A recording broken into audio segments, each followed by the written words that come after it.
Hi, welcome to HardReset.Info channel viewers. In front of me POCO C50, and now I'm gonna show you how to improve battery life on this device. So firstly, let's start by disabling all unnecessary features. So if you are using Wi-Fi right now but not using mobile network, disable it. If you are using mobile network but not using Wi-Fi, disable it.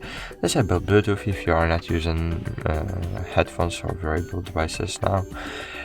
Disable hotspots, nearby sharing NFC if you are not using it right now. Of course, disable location services. Then just reduce screen brightness because screen is consuming a lot of battery power.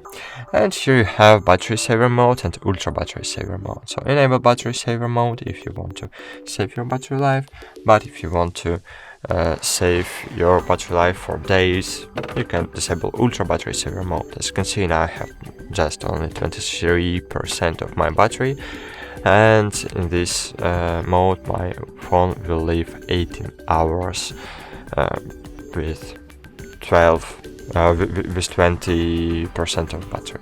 So that's it. Thanks for watching. Like this video, subscribe to our channel, and bye.